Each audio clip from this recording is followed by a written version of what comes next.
Oi, pessoal. Diante da pandemia de coronavírus que estamos passando, é essencial que todos os médicos que atendem pacientes no ambiente da emergência ou terapia intensiva estejam capacitados para melhor oferecer cuidado aos seus pacientes com suspeita ou confirmação de infecção pelo Covid-19. Será abordado nessa aula um componente essencial do cuidado desses doentes, que é o suporte ventilatório. A infecção pelo Covid-19 afeta principalmente o trato respiratório dos pacientes. Grande parcela dos pacientes apresenta apenas sintomas leves a moderados, porém, cerca de 14% necessitam de internação e oxigenoterapia, e 5% necessitam de tratamento em terapia intensiva e ventilação mecânica. Vale reforçar que todos os pacientes com suspeita de infecção pelo Covid-19 devem ser mantidos em isolamento por gotículas e, em algumas situações, por aerossóis. As recomendações sobre as precauções de contágio são temas de outra aula. As manifestações respiratórias do Covid-19 geralmente se iniciam nos primeiros 14 dias após o contato, mais frequentemente entre o quarto e quinto dia. Os achados respiratórios geralmente são tosse seca ou produtiva, dispneia, hipóxia e infiltrados bilaterais nos exames de imagem. A síndrome da angústia respiratória aguda, ou SARA, é uma complicação grave dos casos de Covid-19. A tomografia de tórax comumente demonstra opacidades em vidro fosco, com ou sem consolidações. A distribuição dessas opacidades é predominantemente periférica e basal. Esse padrão é consistente com o de outras pneumonias virais, não sendo possível confirmar o diagnóstico do Covid-19 apenas por esses achados. Vamos passar agora para as medidas de suporte. O primeiro ponto é o alvo de saturação de oxigênio dos pacientes. Recomenda-se ofertar oxigênio para pacientes com sintomas respiratórios e de saturação com um alvo de SpO2 maior ou igual a 94% na fase de estabilização inicial. Deve-se utilizar o menor fluxo de oxigênio possível para atingir esse alvo. Para isso, pode-se utilizar desde o catéter de oxigênio até a máscara com reservatório. Após a estabilização inicial, esse alvo pode ser reduzido para uma SpO2 maior que 90% nos pacientes em geral e uma SpO2 maior ou igual a 92% a 95% em gestantes. Nos pacientes que apresentam hipoxemia refratária ou esforço respiratório persistente, deve-se passar para a próxima etapa do tratamento. A ventilação não invasiva e o catéter nasal de alto fluxo, nos casos de Covid-19, estão associadas a alta taxa de falência e podem contribuir para a disseminação do vírus. Dessa forma, essas terapias não devem ser utilizadas como rotina. Elas podem ser consideradas em casos selecionados, como em pacientes com insuficiência cardíaca descompensada e doença pulmonar obstrutiva crônica. Dessa forma, a ventilação mecânica invasiva é o suporte de escolha, e o risco de falência respiratória deve ser identificado precocemente. Nos casos em que haja indicação, o paciente deve ser submetido a intubação em sequência rápida por um profissional experiente. Esse profissional deve utilizar precaução para aerossóis, utilizando a máscara N95. A técnica de intubação será semelhante à dos pacientes em geral. A grande diferença é que, geralmente, quando a intubação não é bem sucedida, tenta-se passar para a máscara laríngea antes de partir para a cricotireoidostomia. Já nos casos de Covid-19, o uso da máscara laríngea ou o dispositivo supraglótico não é recomendado, devendo-se partir diretamente para a cricotireoidostomia nos casos de falência na intubação. Dessa forma, podemos seguir esse fluxograma. Nos pacientes com indicação de intubação, devem ser avaliados os preditores de via aérea difícil. Para isso, podemos utilizar mnemônicos, como o Lemon. Caso não sejam encontrados preditores de via aérea difícil, devemos seguir para a intubação em sequência rápida, incluindo o posicionamento adequado, pré-oxigenação, uso de analgésico, sedativo e bloqueio neuromuscular. Caso a intubação por laringoscopia, com no máximo 3 tentativas, não seja bem sucedida, deve-se partir para a cricotireoidostomia. Ok, pessoal? Vamos falar agora dos ajustes da ventilação mecânica. As recomendações de ajuste de ventilação mecânica nos pacientes com Covid-19 são semelhantes às dos pacientes com SARA. A lesão pulmonar induzida pela ventilação mecânica, ou VILE, é uma importante causa de piora dos desfechos clínicos nos casos de SARA e Covid-19.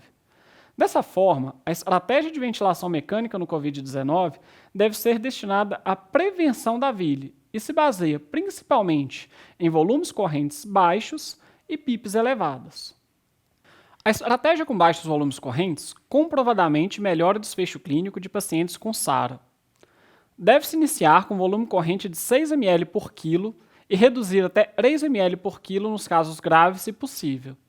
É importante lembrar que, nesses casos, pode ser adotada uma estratégia de hipercapnia permissiva, sendo tolerado um pH maior do que 7,2 e PCO2 menor do que 80 ml de Hg. Para compensar os baixos volumes correntes, podemos utilizar frequências respiratórias elevadas. Isso é possível, pois devido à baixa complacência pulmonar, os pacientes possuem tempos respiratórios curtos. Pode-se iniciar com uma frequência respiratória igual a 20 incursões por minuto e progredir até 35 incursões por minuto. Um ponto essencial é evitar pressões de platô elevadas. Ao iniciar a ventilação em modo volume controlado e sempre que for aumentado o volume corrente ou a PIP, deve ser realizada a medida da pressão de platô. Ela deve ser mantida abaixo de 30 centímetros de água.